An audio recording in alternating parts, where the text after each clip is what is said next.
Hello friends, welcome back to meals and makeovers. Generally பூசணிக்காவை வச்சு சாம்பார், கூட்டு, கறி, பொரியல், ஜூஸ் இந்த மாதிரி ஏகப்பட்ட வெரைட்டி செய்யலாம்.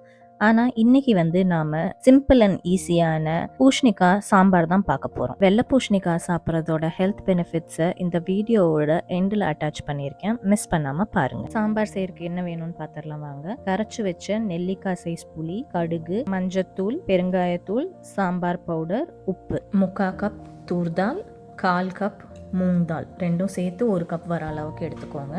இந்த வெள்ளை பூசணிக்காயை சில பேர் வெண் பூசணிக்காய்னு சொல்லுவாங்க, சில பேர் கல்யாண பூசணிக்காய்னு சொல்லுவாங்க. ஒரு பெரிய வெங்காயம் சின்ன சின்னதாக கட் பண்ணி எடுத்திருக்கேன், கொஞ்சம் கருவேப்பிலை, ஒரு தக்காளி. ஒரு குக்கரில் இந்த பருப்பு 3 வாட்டி கழுவிட்டு 2.5 கப் தண்ணி ஊற்றி கொஞ்சோண்டு விளக்கெண்ணெய் சேர்த்து 5 விசில் விட்டு வேக வைக்கலாம். வடச்சட்டியில் எண்ணெய் சூடானதும் கடுகு போட்டிருக்கேன். கடுகு பொரிஞ்சதும் வெங்காயமும் கருவேப்பிலையும் சேர்த்துக்கிறேன்.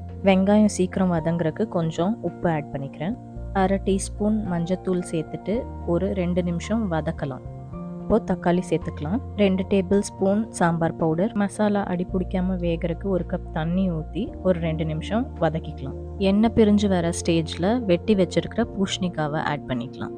கொஞ்சம் தண்ணி சேர்த்து பூசணிக்காவை இங்கே வேக வச்சுக்கிறேன். இந்த ஸ்டேஜில் கரைச்சி வச்சிருக்கிற புளி தண்ணியை இது கூட சேர்த்துக்கலாம். இப்போ வேக வச்சிருக்கிற பருப்பை சேர்த்திக்கலாம். ஒரு 5 நிமிஷம் கொதிக்கட்டும். பெருங்காயத்தூள் சேர்த்துக்கிறேன். ஒரு 2 நிமிஷம் கலந்து விட்டுட்டு பொடியா நறுக்கின கொத்தமல்லியை போட்டு நிறுத்திடலாம். அவ்வளவுதான், சுவையான சாம்பார் ரெடி ஆயிடுச்சு. நீங்களும் இந்த ரெசிபியை செஞ்சு பார்த்துட்டு கமெண்ட் பண்ணுங்க. இந்த வீடியோ பிடிச்சிருந்தா லைக் அண்ட் சப்ஸ்கிரைப் பண்ணுங்க.